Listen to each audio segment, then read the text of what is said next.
Hi, I'm Rebekah Lewis. I'm your Academic Success Coordinator, and today we're going to talk about how you can study smarter, not harder. I know that everyone has so much going on in their lives, and no matter who you are, no matter who your family is, everybody's got things going on, but there's got to be a way for you to carve out time to study. But when you're so limited on time, it's more quality than quantity that matters. So I'm going to show you today not only how to study best and most effectively, but also some ways that you can beat your test.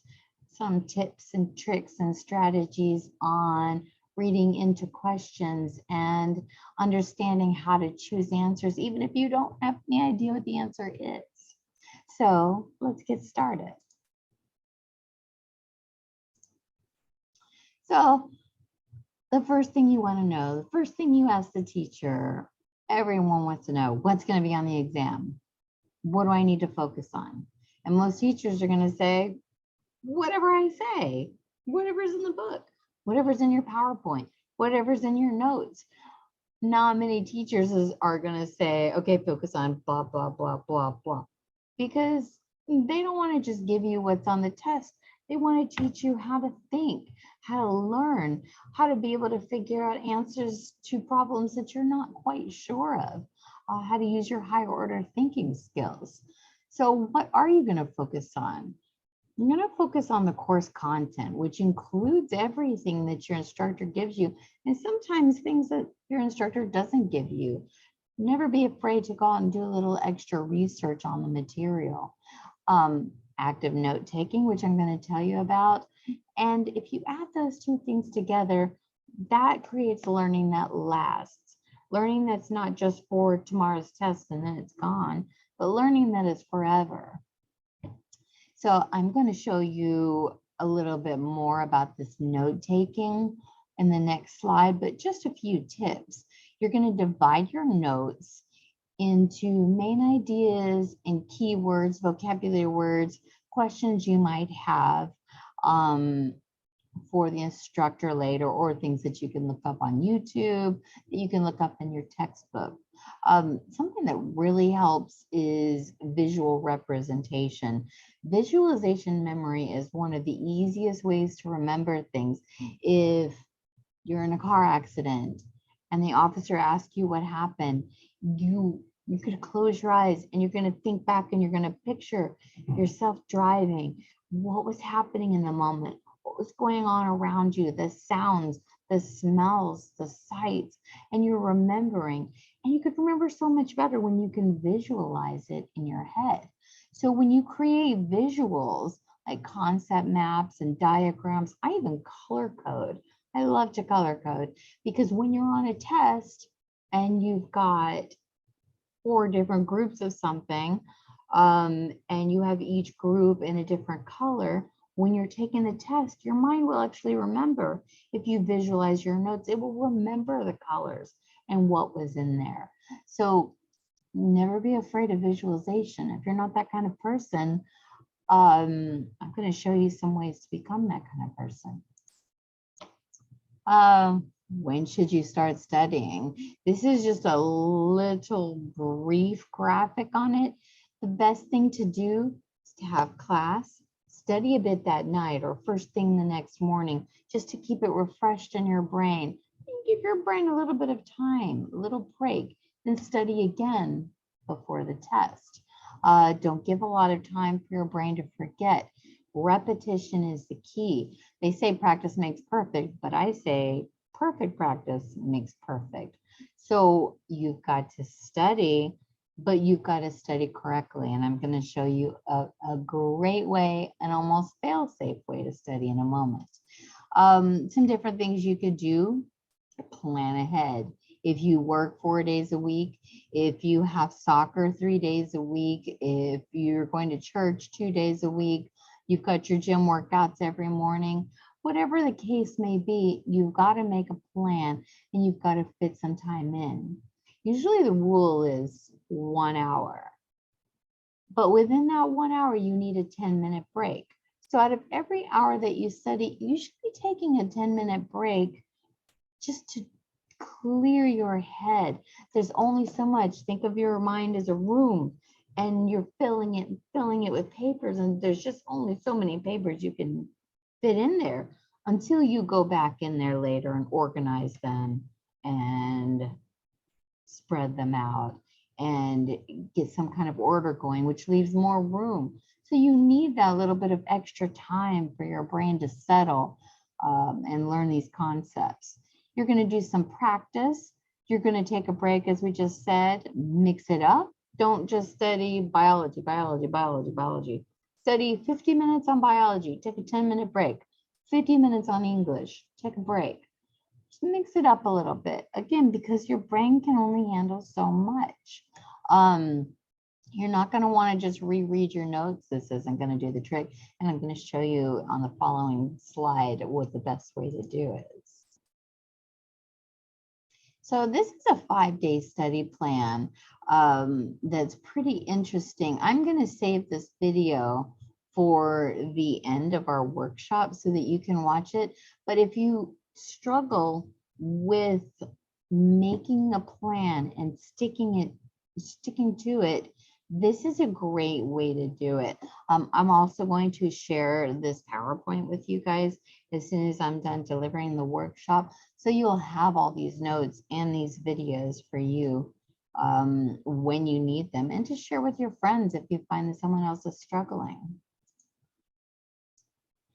Also, there's another video which I'm going to save until the end.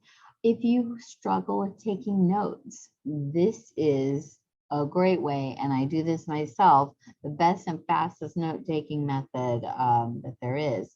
And I'll save that to the end of the workshop, and I'll also be sharing it with you. If you've already got a great note-taking system, then no need to change it up. But do watch this just in case, because you never know what might add to or enhance your current processes. So let's get into these strategies, tips, and tricks that I've created so that you can study smarter, not harder. Remember, quality, not quantity. You can study for 10 hours for that math test. And honestly, only the first hour is really getting in your head. After that, your brain is just discombobulated. You cannot put that much information into your brain at any given time. So let's work on tips and tricks for quality, not quantity, studying smarter and not harder. And I truly believe, put this on the top of your notebook, the only thing that stands between what you want, your career, your education, your life, only thing that stands between what you want and what you have right now that you're not completely happy with or satisfied with is what you do right now. So if you want a better future than you've got right now, or if you want to improve yourself, no matter what your goals are, the change starts now. And you can say it all day long, but you have to do it. So let's do it. Here's my most tried and true method of studying and passing tests. I have worked with students all the way from first grade to university using this same process, and it has worked for almost 100% of people. Think of your brain and your memory as though there's two analogies that I like to use. The first one is kind of an outdoorsy analogy. Pretend like you and your family and friends just moved to a house. And out behind the house, there's this huge tangled up forest. And you know, because somebody told you, on the other side of this forest, there's this beautiful lake and a waterfall and a place to sunbathe and just kind of like the zenith, the zen, the place you want to get to. So you and your friends set out from your backyard and all you see are trees. And you know you got your GPS going and it says, you know, go here, here, here, here. So you're pushing past the trees, you're pushing past the branches, you're breaking branches, you're stomping down, you're tripping and falling a few times. You finally get through, you find this beautiful place that you know you're gonna love and you're gonna want to get to again. So you have your fun day and you start to walk back, and you might see, you got your GPS on still, of course, but you might see a little bit, okay, well, there's those broken branches we went through. So you clear out a little bit more, you trot a little bit more, you tamp down the path a little bit more, and you get back home. You decide, you know, a couple days later, don't wait a whole year because everything you just did yesterday is gone. You know, those trees have, you know, repaired themselves. The leaves have gone back to normal. But if you go back the very next day or the very, very next day, then you're still going to see where you walked, and you're going to see that path. You're going to make that path firmer, and you're going to make it stronger, and you're going to go there and you're going to go back. And the more times you go there and you go back, one day in 10 or 20 years, when your grandchildren are at that house and they're going to that same lake and that same waterfall, there's no need for them to GPS because the path is laid out.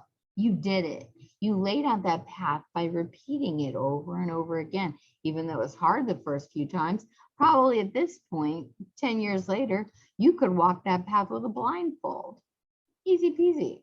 So that's the same thing with your memory. If you take in all this information about, I don't know, all the body systems, the organs in your body, you learn it and you real quick take a test or a quiz tomorrow, and maybe you still remember it, but then you never look at it again. And then at the end of the quarter, when you have this overall final exam and it asks you about the body organs, you're like, the body has organs. But if you learn those body organs, and then the next day you take about 30, 45 minutes, you go over them again. A few days later, you go over them again. You are solidifying that pathway, making it stronger, making it stronger. The other analogy I like to use is your brain is your filing system. Imagine you've got filing cabinets in your brain.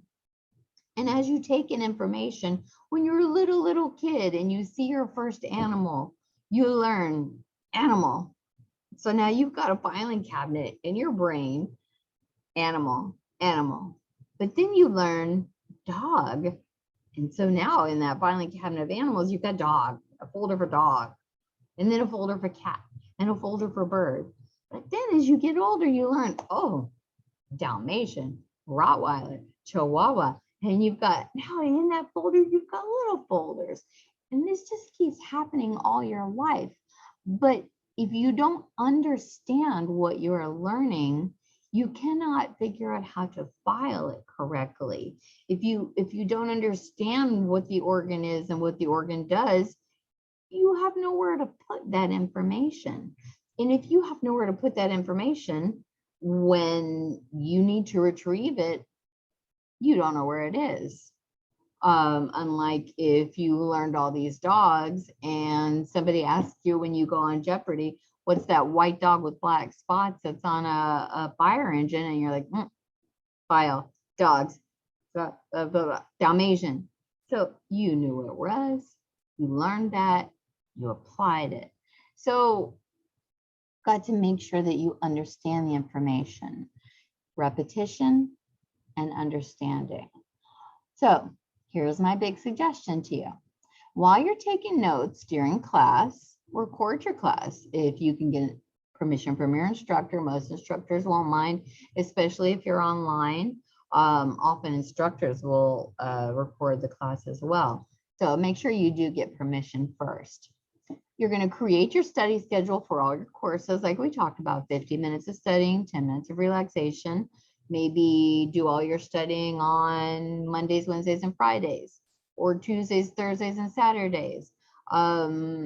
Maybe do more studying fewer days, or 50 minutes a day for 5 days. Whatever works for you. There's no right or wrong.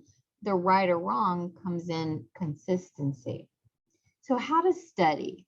So remember we talked about that pathway all the way from the lake to the house. So when you're studying, what I'm getting ready to tell you is how you go back and forth on that pathway and make it stronger. Each time you access your notes and your information, you make that path stronger. So you take your notes during class. While you're writing, you can't write as fast as your teacher's teaching, so you're going to be missing things that they say. So when you record the class, you go back, say you took your class on Thursday, and on Thursday night or Friday morning, you're going to play that recording with your notes in front of you. Either you type them and they're already on your computer, or you wrote them. If you wrote them, you're going to want to type them, because typing it or rewriting it, if you prefer, that's just one more time that pathway is strengthened. So if you have your notes in front of you and you're listening to the recording, you can add in information that you may have missed. You can pause the recording. If they're talking about cardiac arrest and you're not sure you remember what that is, then pause it, write it down, go to YouTube, look up cardiac arrest, get yourself an understanding. You don't, just knowing the words might get you through a multiple choice test, but you won't be able to apply that information or remember it beyond that. While you're retyping and rewriting your notes, listening to the recording, you're going to want to highlight any words or phrases or concepts you don't understand. Again, you can either look them up. You can look them up in your textbook. You can ask your teacher. You can ask some of your friends in your study groups. You can do lots of things to figure it out. But this is your opportunity to find out what you don't understand. You could Google or YouTube any concepts. If you don't understand the materials, you can ask someone. Once you retype your notes in full, so that means your notes from class, including the supplemental information that you get by re-listening.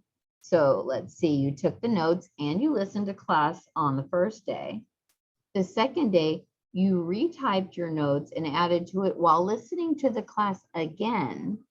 So now that's 4 times the information has traveled on that pathway from your brain to your memory and back again. So you're strengthening those pathways as you go. So once your notes are typed in full, now comes the next part.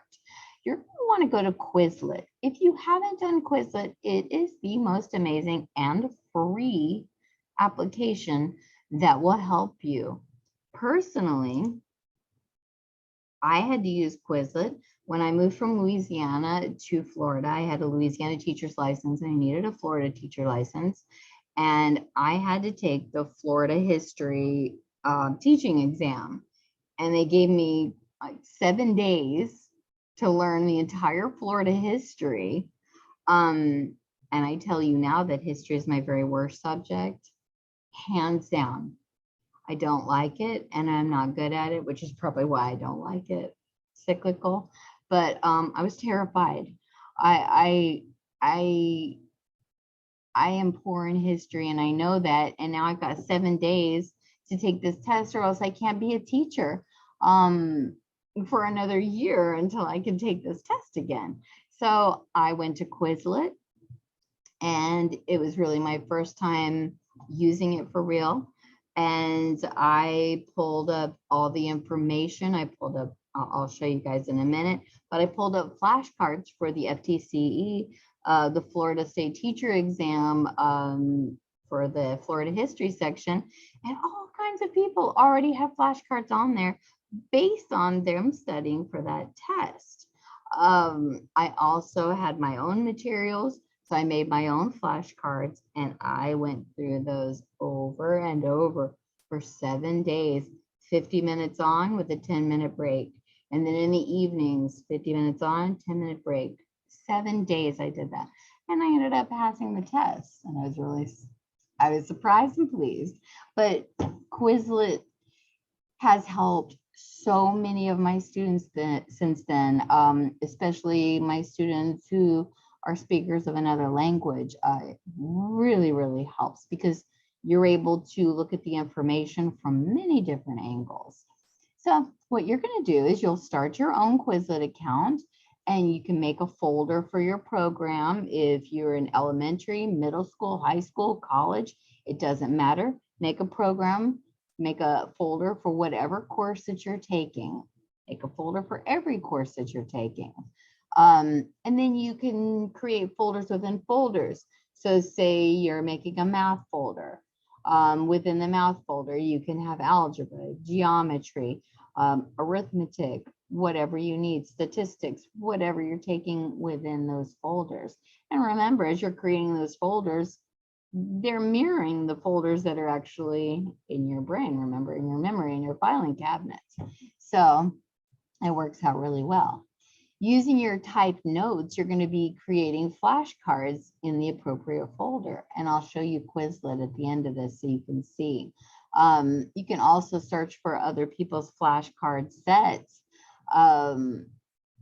so that you might get one thing out of a class and out of what the teacher says, but the person next to you who may listen in a different way, visualize in a different way, pay attention, maybe take different types of notes.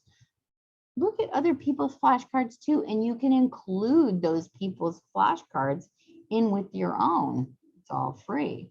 Once you have your flashcards, what I really like about Quizlet is you never know how your test is going to be. Maybe it's going to be multiple choice. Maybe it's going to be short answer, long answer, maybe essay, maybe fill in the blank, maybe matching. You don't know, but you need to be prepared for any type of test. It's so much easier to recognize the answer when you're given A, B, C, D. If they just ask the question and you have to come up with the answer out of your head, it's much more difficult without that cue. So you've got to be prepared by knowing every topic 360 degrees. So what Quizlet's good about is it'll give you mock tests. You can play games. You can do matching. They give you a little bit of learning help, flashcard style. There's all kinds of different ways. So you're not just doing flashcards over again. Term, definition, term, definition. Well, that's not really going to help you if you're memorizing like that. You've got to be able to reach it in different ways. Another good thing is coordinate study groups with other students. Once, if you can get your study group to also do Quizlet, then you guys can share your flashcards with each other and you can see what other people have learned. Maybe somebody did some research on cardiac arrest, which made it a little bit clearer than the research that you did. You can gain so much from working with people who are also like-minded and have the same goals. Do not include in your study group anyone who is not doing the same program you are, who is not actively focused on studying and getting better, because that will slow your study group down. You may help them, give them some time to get on board, but be very careful. The more times you review, the more concrete the passages between your memory center and your recall of the material will become. Again, it's that pathway. The more times you go to that waterfall and back, pretty soon, it's a path that anyone can take. No GPS needed. But remember, that trail only becomes a permanent path when used repeatedly, whether in the woods or in your brain.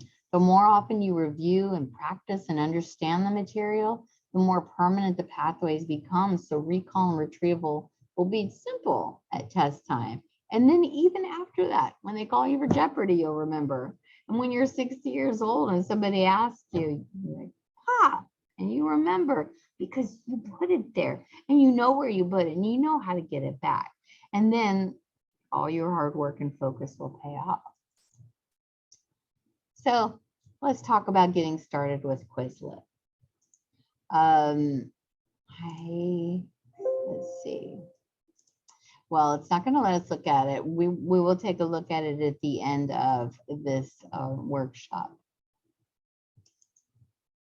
There's also some other ways that'll really help you study called mnemonics and picmonics.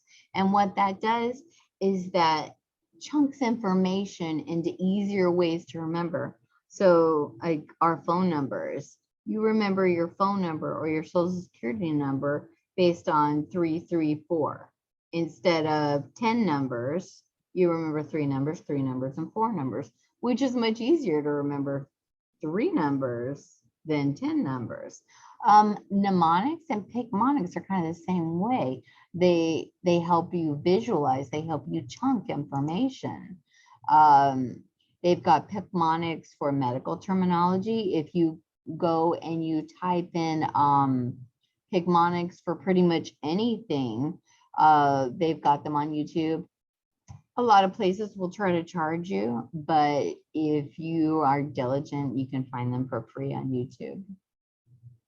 Again, I'm going to send this video out to you guys so you can watch these. There's also mnemonics. So remember, if you ever played piano, there was E, G, B, D, F. So how we always remembered it was every good boy does fine. So that's how you remember the notes. Or how about the orders of operations in math? Nobody really remembers them, but if you remember, please excuse my dear Aunt Sally. Some other people learn it different ways, but please excuse my dear Aunt Sally. Parentheses, exponents, multiplication, division, addition, subtraction. Please excuse my dear Aunt Sally. And easy to remember. That's mnemonics. When you break it down so that it's more easy to remember. So instead of having to remember all these words, you just have to remember this sentence. And then each beginning of each word triggers that memory for you. We'll save that video for later as well. So let's do a few test-taking strategies. It says nursing students, but this works for almost any students. So let's see. Let's look at cues. So this is what happens when you go to take that test. I know you studied like crazy. You did it all the right way. You made your Quizlet, you did your flashcards, you recorded your lesson, you redid your notes, you studied with your study group, but there's still going to be questions you might not know. So I'm going to give you a little bit of help. Always avoid words that are definitive, like always, every time, never, only, entire. Because generally, if it's a blanket word like that, it's not going to be true. You're going to want to look for keywords. Is it most likely or least likely? If you're just skimming and you see the word likely, you might just jump on an answer and not realize that it was least likely, not most likely. Does it say initial? Is it your first one? Is it your second one? Make sure that you're reading those keywords to make sure that you're understanding the question. Because while you might know the answer, did you read the question right? Very, very important. So I'm going to skip the nursing questions because I just want this to be about general questions. Here's some help for multiple choice questions. If you're able to go through the test and answer all the questions that you automatically know the answer to, go back. My personal advice to you, and is also research-based advice, is do not change your answers. Do all the questions and go with your gut. Do not change your answers, because I heard the statistic is like 87, 88% of people who go back and change answers, change it incorrectly. Don't overthink. If you read the question and you know the answer, and then you look in the answers and it's there, pick that answer and move on. But if you're unsure, mark those questions and go back to them when you're done.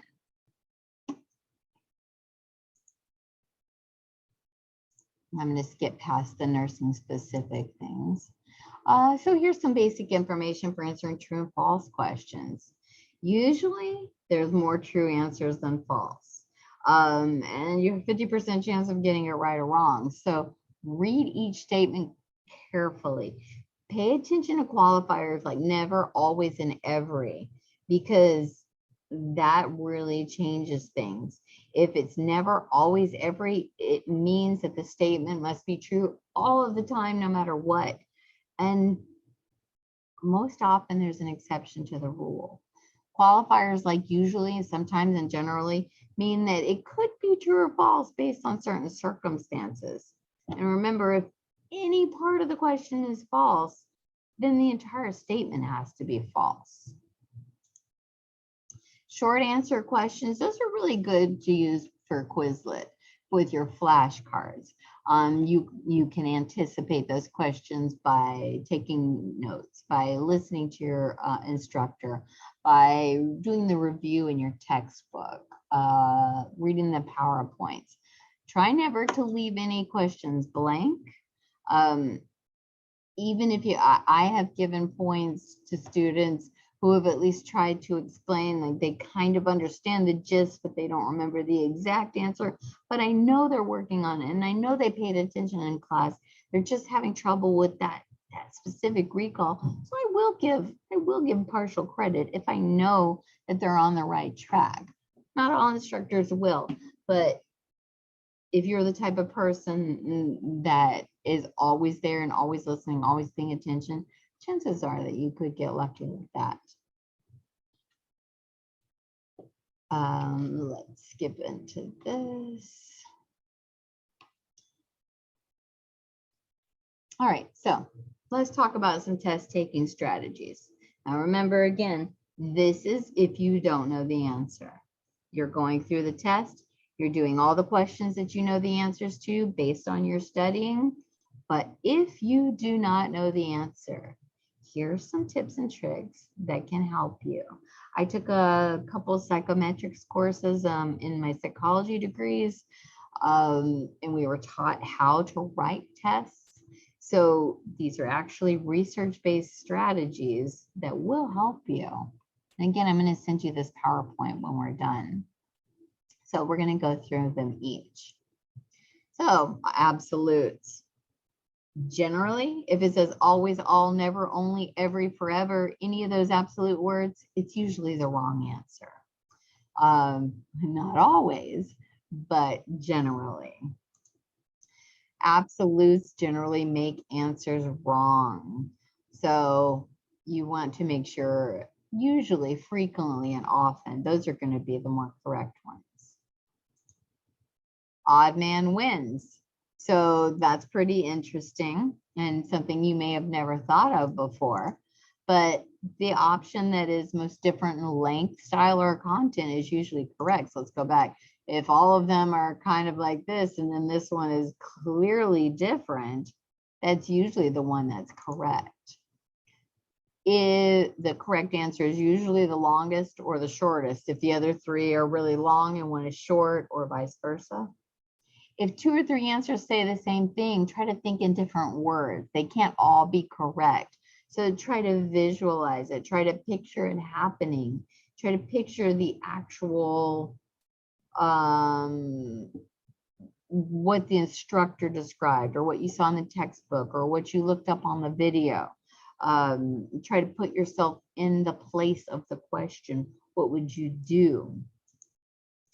Opposites. This is a really good one. You'll have 4 answers. If 2 are exact opposites, usually the answer is going to be one of the 2 opposites, and then the other 2 are just distractors. This is mostly about nursing. This is Maslow's hierarchy of needs. Again, with the absolutes, you want to eliminate any options with the closed-ended words. All, must, only, always, none, every, never. If you have no idea what the answer is to a question, if any of the answers have this, you can probably knock those out. Also, identify common strategic words. If you don't know the answer, go back and read the question, because maybe you missed a really important keyword or trigger word, like what's most likely to happen, what's least appropriate to happen. We're going to skip the nursing questions.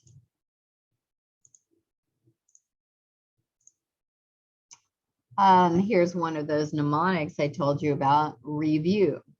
So when you are studying, you could just remember the word review. Read, reread, rephrase the question. Make sure, don't just read the question and not understand what it's asking you. Read it again. Evaluate each answer. Don't read the question and see A is perfect, that's it. If you know it's A, that's great, but read B, C, and D, because maybe B incorporates A with a little bit more that's also correct. So make sure you read each answer. Visualize yourself.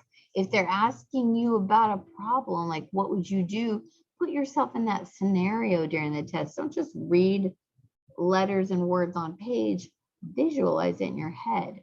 Identify those key words. Eliminate the wrong answers, the ones you know aren't right, the ones with those absolutes. Weigh each answer. Does it even have anything to do with the question? So remember, review, that's your mnemonic. Avoid what if. This is another one. Don't go back and change your answers, and don't read into the question. Not all answers are relevant to the question. You can only know what the question gives you. Don't say, well, if it was raining, then we would do this. Or if it's, I don't know, Sunday, then we would do this. If it doesn't say it's raining and it doesn't say it's Sunday in the question, don't put that in there. Only the question. Look for your strategic words. Another really good tip is the umbrella option. Think of what an umbrella does. It covers everything.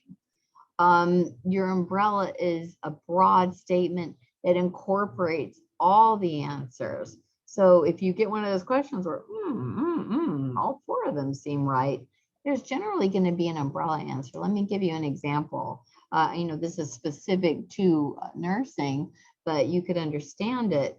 The client is admitted with a type of infection. What are you going to do to make sure this infection isn't passed around? So they give you enteric precautions, contact precautions, standard precautions, and wearing a glove and a mask. Well, if you're in the medical field, you know that standard precautions include enteric, contact, and wearing gloves and a mask. So you would know standard precautions is actually an umbrella. All those answers are right. The standard precautions covers all four of them.